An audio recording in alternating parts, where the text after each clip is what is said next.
오늘 우리에게 주신 하나님의 말씀은 신약 성경에서 봅니다. 신약 성경 314쪽 에베소서 4장 30절 말씀을 봉독합니다. 하나님의 성령님을 근심하게 하지 말라. 그님 안에서 너희가 구속의 날까지 인치심을 받았느니라. 아멘. 오늘 우리는 성령님 아래 성경 위에 하나님의 말씀을 듣기를 원합니다. 오늘 여러분들이 주목하실 설교 제목은 본문에 나오는 문구 그대로 성령님을 근심하게 하지 말라입니다. 우리가 신앙생활을 하면서 수많은 가르침을 받습니다. 그리고 우리가 신앙생활을 하면서 성경을 자주 읽습니다. 그런데 여러분들이 성경에서 자주 대하는 어떤 성구들을 대할 때 여러분들이 좀 조심하시고 유의할 필요가 있습니다. 그 이유는 여러분이 그 성구를 자주 대했기 때문에 또 자주 읽었기 때문에 여러분들이 그 뜻을 충분히 안다고 착각하는 경우가 왕왕 있다는 겁니다. 근데 여러분, 이건 마치 건물을 보는 것과 같습니다. 여러분들이 어떤 건물을 동네에서 지나다니면서 자주 봤습니다. 또 어떤 간판이 붙어 있는지도 여러분들이 알았습니다. 근데 여러분들은 한 번도 그 건물 안으로 들어가 본 일이 없습니다. 그러면 여러분들이 그 건물을 잘 안다고 생각하는 것은 착각일 수 있습니다. 여러분들이 그 건물 안을 들어가 보아야 하고 또 각 층을 한번 체험해 봐야 그 건물에 대해서 이러하다 저러하다 말할 수 있는 경지에 이르게 될 것입니다. 근데 이와 마찬가지로 성경에 대해서 여러분들이 어떤 구절을 읽었는데 내가 이 구절을 가지고 설명한다 치면 내가 얼마나 알고 있는 것인가 하고 점검해 보게 되면 여러분들이 의외로 알고는 있는데 내가 그것을 가지고 설명하려고 그러면 왕건이가 건더기가 별로 나오지 않는 것을 확인할 수도 있을 것 같습니다. 네, 그런 경우에 내가 이 구절을 잘 안다고 생각했는데 이게 좀 착각이었는 것 같네 하고 뒤늦게 깨달음이 올 수 있다는 겁니다. 오늘 본문에 나오는 그 성구가 그러합니다. 성령님을 근심하게 하지 말라. 근데 이 구절을 읽으면서 모르는 단어 없습니다. 우리가 그리스도인이니 어찌 성령님에 대해서 모를 수 있겠습니까? 성령님 압니다. 또 우리가 세상을 살면서 가장 잘하는 행위 중에 하나가 근심하는 건데 우리가 어찌 근심에 대해서 모를 수 있겠습니까? 그래서 우리가 성령님도 조금 아는 것 같고 근심도 아는 것 같습니다. 그렇기 때문에 이 구절을 안다고 생각할 수 있는데 성령님을 근심하게 하지 말라. 이 문구를 여러분들이 이렇게 가슴에 접했을 때에 내가 정말 성령님을 근심하게 하지 말라 그랬는데 그러면 성령님은 어떤 것에 대해서 근심한다는 말씀이시지 하고 여러분들의 생각이 조금 들어가야 됩니다. 코너를 돌아야 됩니다. 근데 그 코너 돌기 전에는 여러분들이 그 성구와 맞닥뜨림을 못할 수 있다는 겁니다. 성경의 어떤 구절과 정면으로 여러분들이 만나야 됩니다. 만나보면 내가 얼마나 알고 있나 하는 것이 생각이 들게 됩니다. 성령님을 근심하게 하지 말라 하는 것을 가지고 어떤 분이 이렇게 설교하는 걸 들은 일이 있습니다. 여러분, 믿음이 떨어지면 안 됩니다. 믿음이 떨어지면 성령님 근심하시게 됩니다. 여러분, 기도로 쉬지 마시기 바랍니다. 기도를 쉬게 되면 성령님 근심하십니다. 이제 이런 식으로 이렇게 말씀하는 걸 들었습니다. 제가 그런 설교를 어떤 분이 하는 것을 들으면서 이런 생각을 했습니다. 저 말씀이 틀린 건 아닌데 성령님이 진짜 근심하는 것에 대해서 조금 더 깊게 그 설교자가 상고했으면 좋았겠다 하는 생각을 떨쳐버릴 수가 없었습니다. 제가 다른 설교자를 비판하기 위해서 하는 말이 아니라 이제 성경을 조금 더 깊게 이렇게 들어가야 될 필요가 있다는 것입니다. 지질학자들이 지질을 연구할 때에 그 지질의 그 형성된 역사를 캐기 위해서 단층을 자릅니다. 그러니까 옆에서 CT를 찍듯이 이렇게 직선으로 한 100m 정도 이렇게 파내려갑니다. 그리고 이렇게 땅들이 켜이켜이 쌓여 있는 그 지질의 그 토질의 형태를 보면서 무슨 시대 무슨 시대를 읽어냅니다. 그러니까 예를 들자면 어떤 이가 만약에 그 사람이 아무리 지질학자일지라도 10m 정도 팠다면 못 봤을 세계입니다. 어떤 이가 30m 팠으면 그 밑에 세계 못 봤을 겁니다. 그래서 어떤 이가 한 100m 이상을 이렇게 파고 난 이후에 그 지역에 형성된 지질에 대해서 말할 수 있는 것처럼 오늘 우리들이 성경의 단층을 조금 자르고 깊게 들어가서 성경을 보게 되면 성경의 깊은 의미를 깨닫게 되는 일이 있다 하는 것을 여러분들에게 말씀을 드리고 싶습니다.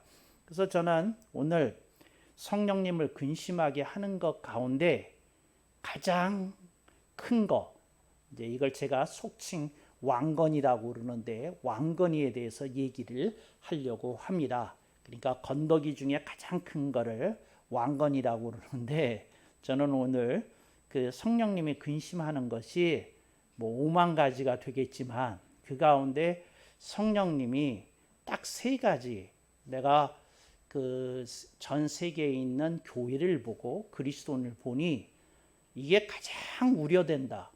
이게 나를 근심스럽게 만든다 하는 그 3가지를 성령님이 말씀하시면 뭐가 될까 하는 생각을 가지고 저는 이 설교를 준비했습니다. 이게 제가 찍은 말씀의 단층입니다. 그러니까 어떤 이는 다르게 볼 겁니다. 왜냐하면 땅을 파헤친 깊이가 다를 것이기 때문에 그렇습니다. 근데 어떤 이가 저보다 더 깊은 것을 파내서 다른 세계를 보여주면 제가 또 겸손히 배우기를 청합니다.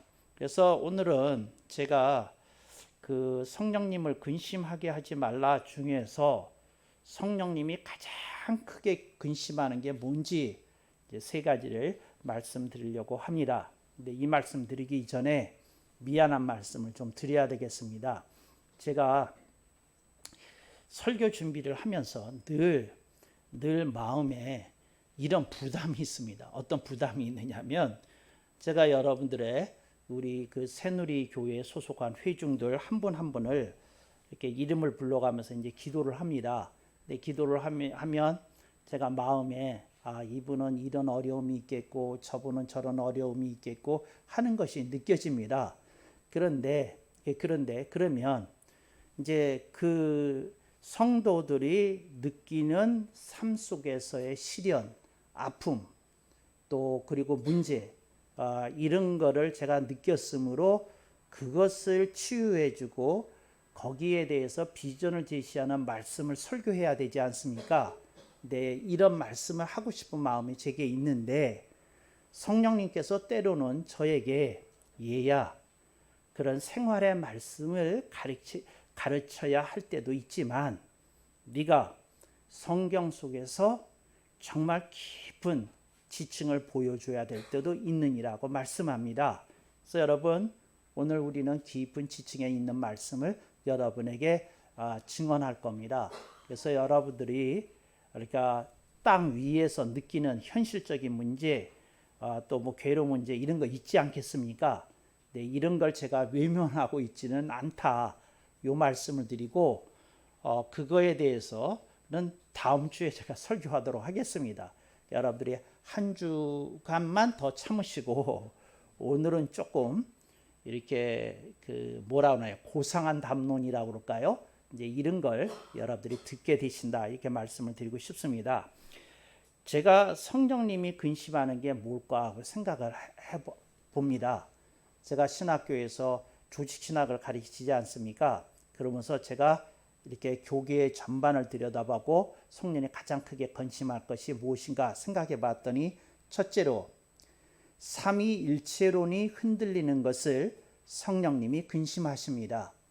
여러분, 그 기독교는 삼위일체론입니다. 그러니까 기독교에서 누가 제게 묻기를 기독교가 뭡니까? 삼위일체론입니다. 근데 이거를 삼위일체 신론이라고 그러기도 하지만 그냥 보통 신학계에선 삼위일체론이라고 얘기합니다. 그러니까 뭐냐면 우리가 믿는 하나님은 성부 하나님, 성자 하나님, 성령 하나님으로 되어 있으신 유일무이하신 하나님이시라는 겁니다. 네, 이런 거에 대해서 논하는 것을 논자를 붙여서 삼위일체론이라고 부릅니다. 그런데 이걸 신학교에서 요걸 가리키는 그 과목이 있습니다. 그러니까 신학 내에 과목이 있는데, 교회 신학 내에 과목이 있는데 그 과목을 신론이라고 그럽니다. 근데 저는 그 신학교에서 가르칠 때부터 이 신론이라고 하는 용어 자체를 좀 불편스럽게 생각했습니다. 이걸 이제 신론을 영어로는 theology proper라고 얘기합니다. 근데 저는 이게 굉장히 좀 이렇게 마음에 부담이 늘 있었어요. 저는 뭐라고 주장하는 사람이고 하니 전 세계에 신을 믿지 않는 종교가 어디 있느냐? 모든 종교가 다 신을 믿는다. 그 다양한 형태의 신이라는 차이는 있지만 모든 종교가 다 신을 믿는다.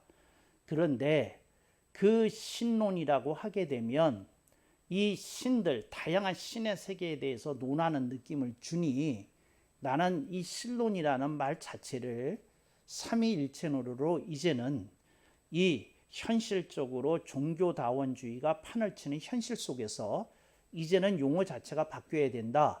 그래서 신론이라고 하는 과목의 이름은 삼위일체론으로 바꿀 필요가 있다 하는 걸 저는 오래전서부터 주장해 왔어요. 그런데 아직까지도 신학계에서는 저 같은 사람의 목소리에 귀 기울여 듣지 않습니다. 그래서 이제 그 신론이라고 그러는데 전 삼위일체론이라고 불러야 된다는 거죠. 저는 이렇게 감히 얘기합니다. 저는 기독교가 믿는 신이 다른 종교에서 말하는 신과 같다는 얘기에 저는 정말 죄송합니다. 분노로 금할 수가 없어요. 여러분, 다른 종교에서 믿는 건 신입니다. 근데 우리가 믿는 하나님은 다른 종교에서 믿는 신이 아닙니다. 우리가 믿는 하나님은 유일무이하게 삼위일체로 계시는 하나님을 우리는 믿습니다. 그러니까 여러분들이 기독교가 뭐냐? 삼일체 하나님을 믿는 겁니다. 삼일체 하나님, 이걸 조금 그 거룩한 용어로 성령 삼일체 하나님이라고 그럽니다. 홀리라는 말을 붙여서. 그러니까 우리는 그 거룩하신 성삼일체 하나님을 믿는 겁니다. 근데 성삼일체 하나님을 믿는 건데, 그러니까 예를 들자면 이슬람도 하나님을 믿습니다. 천도교도 한울림이라고 그 명칭은 조금 다르지만 믿습니다. 대종교도 하느님을 믿습니다. 그러니까 모든 종교가 신을 믿습니다. 모든 종교가 다 신을 믿는데, 제가 또 이슬람도 알라를 믿죠. 그런데 모든 종교가 다 믿는데 제가 말하는 건 기독교가 믿는 하나님은 그런 신이 아니라는 겁니다. 삼일체론이라는 겁니다. 그래서 요즘 신학교 교수라는 분들 가운데서도 상당수는 삼위일체론을 떠났어요. 근데 그분들이 얘기하는 신론은 다른 종교와 평행선상에서 대화할 수 있는 신이지 우리가 성경에서 만나는 삼위일체 하나님이 아니라는 겁니다. 그래서 성령님이 가장 크게 근심할 일이 뭐냐? 이 삼위일체론이 흔들리고 또 일부에서 무너져 내리는 이 정말 부끄럽고 또 말도 안 되는 이 현상을 성령님께서 근심하실 것이다, 이렇게 생각합니다. 저는 교회에서 가장 먼저 가르쳐야 될 것이 삼위일체론이라고 생각합니다. 그래서 하나님, 예수님, 성령님에 대해서 또렷하고 분명하게 알아야 됩니다. 혹시 이 자리에 앉아 계신 분들 가운데서 하나님, 예수님, 성령님에 대해서 또렷하게 모르면 당신은 기독교의 첫걸음도 모르는 사람입니다. 그러니까 하나님, 예수님, 성령님에 대해서 우리들이 분명하게 알아야 되고, 하나님, 예수님, 성령님을 우리는 삼위일체 하나님이라고 부른다.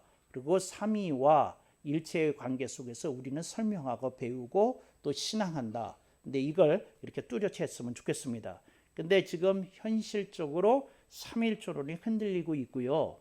수많은 철학적인 에세이, 수많은 칼럼, 수많은 글들, 수많은 논문들 속에서 그러니까 다양한 것을 사람들이 인터넷이나 소셜 미디어를 통해서 저들이 접하게 됐는데, 그들이 만나는 하나님은, 그들이 거론하는 신이나 하나님은 우리 기독교가 신앙하는 하나님과는 상관이 없다는 겁니다. 그래서 여러분 손을 휙 꺼야 됩니다. 그러니까 그게 무엇이든지 간에 그것이 무엇이든지 간에 아무리 거룩한 얘기를 했어도 삼위일체를 부정하거나 삼위일체를 훼손하거나 삼위일체를 공격하는 거라면 그건 분토와 다름없는 아무런 무가치한 것이라는 겁니다. 그러니까 여러분들이 그런 주장이나 그런 글이나 뭐에 대해서는 그냥 사도 바울이 했던 것처럼 배설물로 여기시는 것이 마땅하다.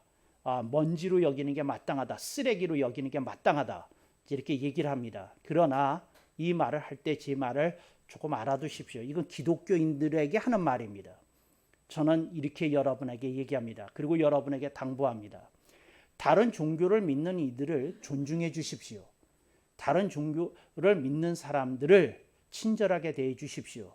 다른 종교를 믿는 사람들이 주장을 펼 때에 핏대 세우지 마십시오. 경청하십시오. 그리고 그들이 하는 얘기에 대해서 충분한 시간을 주고 여러분이 검토하십시오. 그리고 그분들에게 결코 예의에 벗어난 말이나 또 여러분들이 공격성 발언을 해서는 안 됩니다. 저는 그리스도인들을 향해서 지금 말하고 있는 겁니다. 그리스도인에게 제가 하는 말입니다. 우리 그리스도인에게 삼위일체의 신은 분토와 같은 것으로 아무 가치가 없다. 뭐 일고의 재고의 가치가 없다. 그러니까 여러분들이 뭐 한 번도 들여다 볼 필요도 없고 다시 들여다 볼 필요도 없는 가르침들입니다. 그러니까 쓰레기입니다. 근데 쓰레기지만 여러분들이 다른 종교를 믿는 사람들에게 그런 언사를 사용해서는 안 됩니다. 그것이 담고 있는 고귀한 철학에 대해서 경의를 표해 주십시오. 그것이 담고 있는 고귀한 가르침의 수준에 대해서 놀라움을 표해 주십시오. 거기까지입니다. 우리는 흔들리지 않을 것입니다. 삼위일조론이 이렇게 흔들리는 것을 성령님이 가장 가슴 아파한다. 그래서 21세기의 기독교에 당면한 가장 큰 도전은 뭐냐면, 이건 제 개인적인 견해인데 뭐냐면 삼위일조론에 대한 도전입니다. 그러니까 이걸 우리들이 견뎌내야 됩니다. 이겨내야 됩니다. 방어해야 됩니다. 격파해야 되고 타파해야 돼야 됩니다. 그러니까 여러분들이 삼위일체론을 믿지 않는 자는 기독교인이라고 부를 수 없다. 그가 아무리 신학교수일지라도, 그가 아무리 큰 교회를 목회하는 자일지라도 우리들은 그걸 인정하지 않을 겁니다. 그러니까 여러분들이 삼위일체에 대해서는 우리가 전혀 양보할 수 없는 것이다.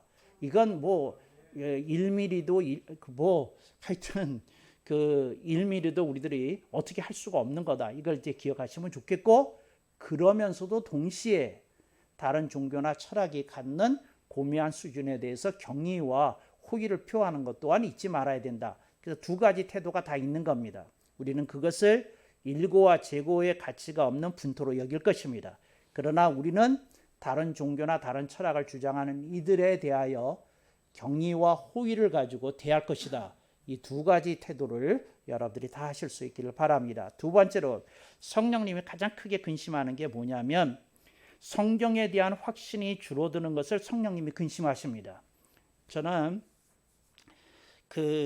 성경에 대해서 누가 저한테 물어보면 저는 성경에 대해서 이렇게 가르칠 때마다 늘 이 말을 해요. 성경이 굉장히 디셉티브예요. 디셉티브.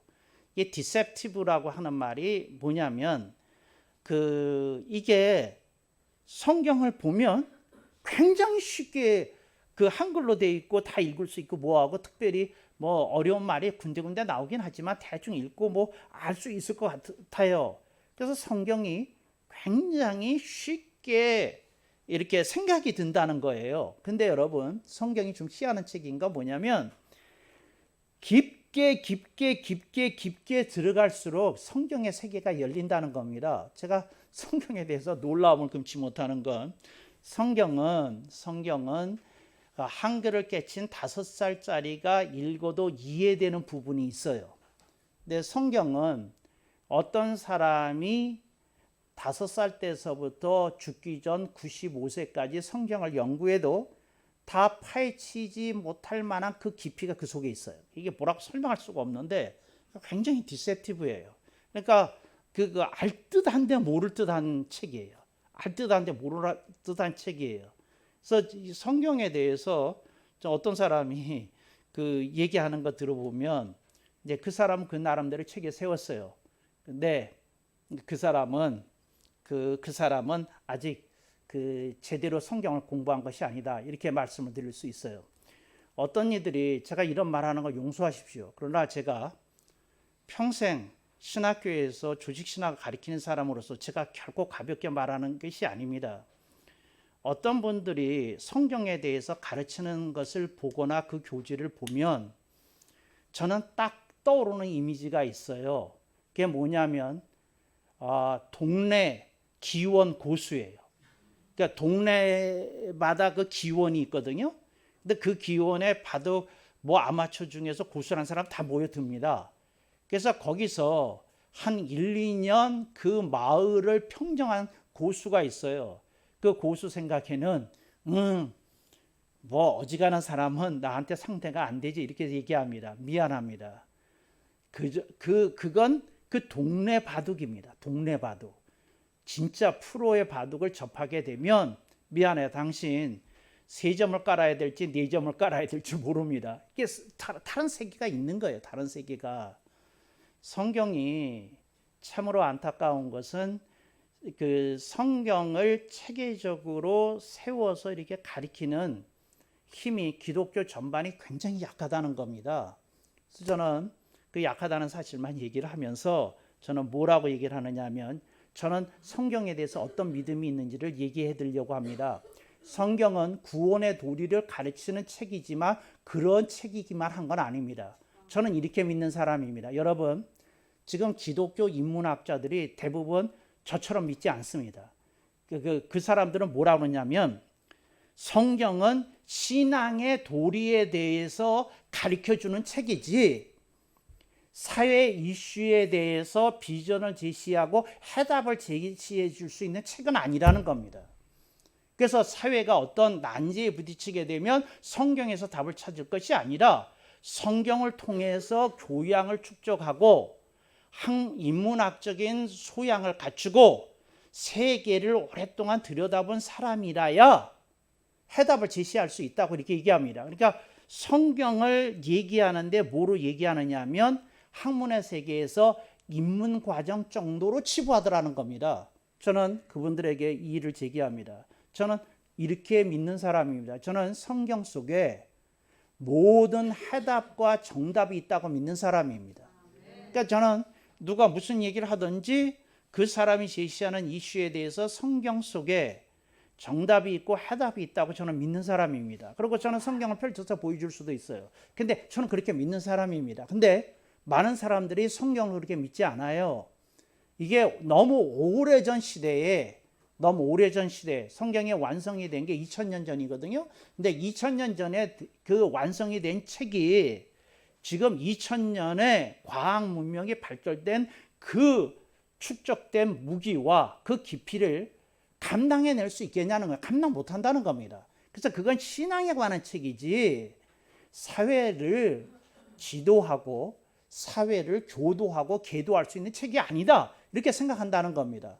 이게 서양에서 기독교가 망한 주된 이유 중에도 하나이기도 합니다. 서양의 신학자 중에 그 아무도 성경이 그 일반 철학이 제시하는 그 깊이를 압도할 수 있다고 보여준 사람이 없어요. 미안해요, 없어요.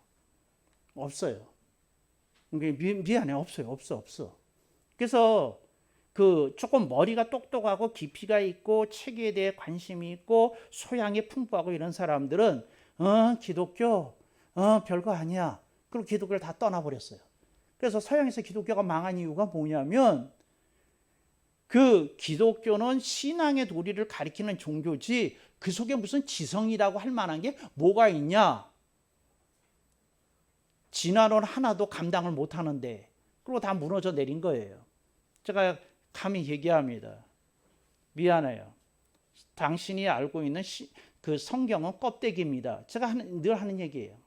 제가 목회자들한테 수없이 얘기해요. 당신이 알고 있는 성경은 껍데기입니다. 당신은 껍데기를 가지고 얘기하고 있기 때문에 그런 겁니다. 이렇게 얘기합니다. 여러분, 성경에 알맹이가 따로 있어요. 그 깊이 있는 알맹이 뭐라고 말할 수가 없어요. 성경 자체가 광산과 같은데 그 온갖 다이아몬드가 다 있어요. 근데 어떤 이는 평생 구리만 캐요. 정말에 금도 보지 못한 사람이 수두룩합니다. 성경의 깊이를 어떻게 알겠어요? 근데 성경에 대한 확신이 줄어든다. 그래서 여러분 어떤 이에 대해서 지성이라 자부하는 사람이 있으면 물어보세요. 뭐라고 물어보냐면 우리 목사님은 성경의 모든 사회나 모든 전 세계적인 이슈에 대한 그 정답과 해답이 있다고 우리 목사님 믿으십니다. 근데 당신은 그렇게 믿으십니까? 하고 물어보세요. 이렇게 믿지 않습니다. 그러니까 성경을 인문서로 생각하는 사람이 있다는 거죠. 그래서 성경에 대한 이러한 확신이, 그러니까 어떤 확신이냐면 성경 속에 모든 우주가 제시하고 지구가 제시하고 그리고 이 글로벌한 사회가 제시하는 모든 이슈에 대한 정답과 해답이 그 속에 있다고 믿는 확신이 줄어드는 걸 성령님이 근심한다는 거죠. 그렇습니다. 정말 제가 언제고 지금 짓고 있는 책을 좀 내서 그것의 편린이라도 보여주기를 간절히 열망합니다. 근데 하여튼 성경에 대한 확신이 줄어드는 걸 성령님 근심하십니다. 세 번째, 성령님이 근심하는 게 있습니다. 뭐를 근심하시느냐? 악과 죄와 허물에 대한 경각심이 사라지는 것을 성령님이 근심하십니다. 뭐라고 그랬나요? 악과 죄와 허물에 대한 경각심이 사라지는 것을 근심하십니다. 여러분, 제가 15살, 16살 되기 전에 미국에 갔잖아요. 그래서 미국에서 고등학교를 다녔을 때 제가 그 사회학 시간에, 소시올로지 시간에 미국 고등학교에는 그 사회학 그 시간도 있어요. 그랬는데 그 시간에 제가 가장 놀랬던 게 뭐냐면 이 세상은 악을 필요로 한다는 얘기를 이 사회학 과목을 가르치는 교사가 얘기를 하더라고요. 그래서 제가 너무 기절할 정도로 놀란 일이 있어요. 그게 뭐냐면 이 세상은 악이 있어야 돌아간대요. 악이 있어야. 그 말이 나는 무슨 말인지 이해하기 참 처음에 힘들었는데 그거 참 그래요. 그러니까 뭐냐면 악이 있어야 어떻게 돼요? 경찰관들 있어서 밥 먹고 산다는 거예요. 악이 있어야 범죄학을 연구하는 교수도 있다는 거예요. 악이 있어야 세상이 돌아가는 측면이 있다. 악이 있어야, 그러니까 예를 들자면 판검사도 필요하고 변호사도 필요한 게 악이 있어야. 그러니까 이 악에 대해 긍정적으로 얘기를 하면서 이렇게 얘기하더라고요. 악과 죄에 대해서 긍정하는 얘기를 하더라고요. 그래서 저는 거기서부터 쇼크를 먹었었는데 지금 이렇습니다. 더 이상 불륜이 죄가 아니에요. 그래서 더 이상 간통을 해도 지금은 간통이라는 말도 자체가 사라져 버렸어요. 죄가 아니라는 거죠. 죄가. 그래서 점점 다 이렇게 덜어내고 있어요. 모의 영역에서. 그러니까 뭐냐면 악과 죄라는 그 개념도 경각심이 사라지고 어떻게 얘기하냐면 이런다는 거죠. 뭐냐면 인간의 본성 속에 있는 것이고 그것이 있으므로 사회는 오히려 그 선순환이든 악순환이든 하는 작용의 기능이 있다는 거예요. 그러면서 그렇게 다 받아들이고 있다는 거죠. 그래서 옛날에 죄라고 부르던 걸 더 이상 그걸 죄라고 여기면서 그거 다 못하게 하지 않습니까? 뭐 인권 보호다 뭐다 그러면서 다 그러지 않습니까? 나는 그 중에서 이제 생각되는 것 중에 하나가 이런 거예요. 예를 들자면 이런 거예요. 뭐냐면 사형제를 폐지하는 것이 조금 무슨 지성적인 사람들이 이렇게 흔들고 다니는 배너이지 않습니까? 사형제 폐지에 대해서. 근데 저는 이렇게 얘기했어요. 아주 심플하게. 이런 것도 제가 고등학교 다닐 때 디베이트 그 시간에 제가 디베이트 클럽에 들어가 있었는데 디베이트 클럽에서 그런 게 나왔던 적이 있어요. 그래서 그때 제가 그 디베이트 했던 걸 기억합니다. 그때 했던 말을 조금 다시 한번 얘기하겠어요. 히틀러가 있다. 근데 전쟁 중에 죽지 않고 살아남았다. 근데 이 사람이 그 유다인을 600만 명을 죽였다. 이제 사형제를 폐지했으니 이 사람은 감옥에서 여생을 편안히 지내게 생겼다. 이래도 사형제를 폐지해야 되냐? 내가 말한 거예요. 600만 명의 생명을 어찌하고 고귀한 히틀러의 한 명의 생명을 살려야 되냐? 내가 이렇게 얘기했다고요. 여러분, 말이 안 되잖아요. 어떤 연쇄살인범이 있어. 10명을 죽였어. 근데 고귀한 생명을 지켜야 되기 때문에 이 사람 사형하면 안 된대. 이게 말이 됩니까? 이 논리적으로 뭐로? 그런데 요즘 지성이라고 하는 사람들 다 사형제 폐지에다가 찬성하는 쪽으로 가서 서 있지 않습니까? 여러분, 남녀 간의 사랑이 정상이지 않습니까? 오케이, 남자와 남자끼리 사랑한다, 여자와 여자끼리 사랑한다, 거기까지는 봐줄 수 있어요.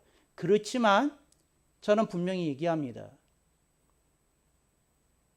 남자와 남자가 사랑하고 여자와 여자가 사랑하는 건 자연 법칙에 위배되는 행위라는 말은 할 수 있어야 됩니다. 근데 그 말을 못하게 하는 거예요. 그 말을.